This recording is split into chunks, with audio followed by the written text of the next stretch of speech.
నమస్కారం అండి. నా పేరు డాక్టర్ అరవింద్ సాగర్. నేను general, laser, advanced laparoscopic and robotic surgeon, Shreshta multi speciality hospital, Ashok Nagar, RC Puram, Hyderabad. నేను ఈరోజు చెప్పబోయే టాపిక్ చాలా కామన్గా అందరూ ఫేస్ చేసే టాపిక్ అండి. Fissures in యానో. మలద్వారంలో రక్తం రావడం వల్ల, ఇబ్బందుల వల్ల చాలామంది ఇబ్బంది పడుతూ ఉంటారు. దాని గురించి ఉన్న అపోహలు, దానివల్ల వచ్చే ఇబ్బందులు, దాంట్లో ఉండే డిఫరెంట్ డిసీజెస్.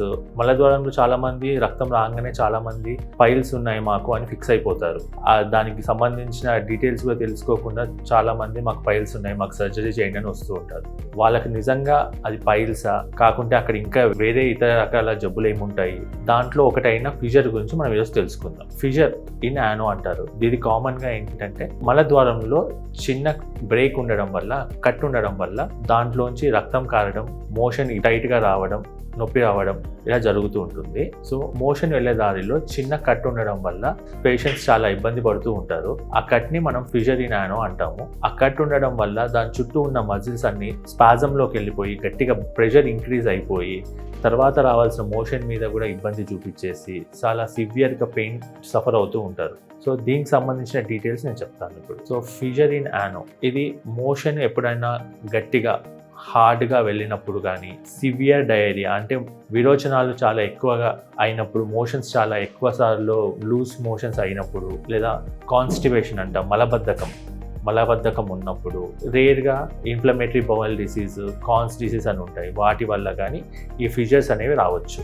కొన్నిసార్లు రేర్గా టీబీ వల్ల కానీ, లుకేమియా వల్ల కానీ, యానల్ క్యాన్సర్స్, మలద్వారం దగ్గర ఉన్న క్యాన్సర్స్ వల్ల కూడా ఈ ఫిషర్స్ అనేవి రావచ్చు. ఈ ఫిషర్స్ అనేవి ఏ ఏజ్ గ్రూప్లో అయినా కూడా రావచ్చు. చిన్నపిల్లల దగ్గర నుంచి పెద్దవాళ్ళ వరకు ఎవరికైనా రావచ్చు. ఈ మోస్ట్లీ చాలా వరకు ఈ ఫిషర్స్ వాటంతకవే 4 to 6 weeks లోపల హీల్ అయిపోతాయి. దాన్ని అక్యూట్ ఫిషర్ అంటాం. ఒకవేళ 6 weeks కూడా హీల్ అవ్వకుండా ఇంకా ఆ ఫిషర్స్ అలానే ఉంటే దాన్ని క్రానిక్ ఫిషర్ అంటాం.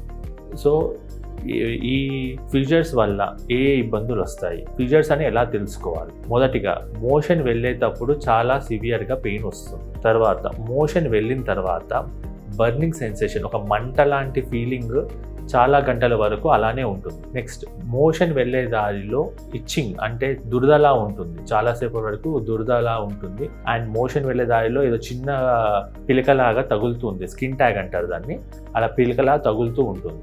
సో ఈ ఫిషర్స్ వల్ల చాలామంది ఇబ్బంది పడుతూ ఉంటారు. ఒక్కసారి మనం హార్డ్గా మోషన్ పోయినా కూడా మనకు ఫిషర్ రావచ్చు. టైంకి ప్రాపర్గా దానికి ట్రీట్మెంట్ తీసుకొని, మనం ఫుడ్ హ్యాబిట్స్ మార్చుకొని, మోషన్ హ్యాబిట్స్ మార్చుకుంటే మెడిసిన్స్ తోటి చాలా వరకు క్యూర్ అయిపోతుంది. 4 to 6 weeks క్యూర్ అయిపోతుంది. 4 to 6 weeks లోపల కూడా క్యూర్ అవ్వకుండా దాన్ని నెగ్లెక్ట్ చేసి, మనము ఏం కాదులే ఇది కామనే అనుకొని నెగ్లెక్ట్ చేసినప్పుడు ఏమవుతుందంటే ఫ్యూచర్లో అది ఇంకా సివియర్గా అయ్యి మోషన్ బయటికి రావడానికి చాలా బలం పెట్టాల్సి రావడము, ఇబ్బంది పడడము ఎక్కువ అవుతాయి. అప్పుడు సర్జరీ దాకా వెళ్తుంది. సో వీటికి సంబంధించి ఎవరైతే మోషన్ వెళ్తున్నప్పుడు నొప్పి రావడం కానీ, ఇచ్చింగ్ రావడము, లేదా సివియర్గా పెయిన్ రావడము, బర్నింగ్ సెన్సేషన్ ఉన్నప్పుడు కంపల్సరీ మీ దగ్గరలోని డాక్టర్ని కన్సల్ట్ చేసి దాన్ని ఒకసారి ఎగ్జామిన్ చేయించుకోవాలి. వన్స్ ఒకసారి డాక్టర్ దాన్ని చూసి అక్కడ కట్ ఉంది అని నిర్ధారించుకుంటే అప్పుడు మీకు దానికి సంబంధించిన ప్రికాషన్స్ ఏం చేయాలి, ఎలా చేయాలి,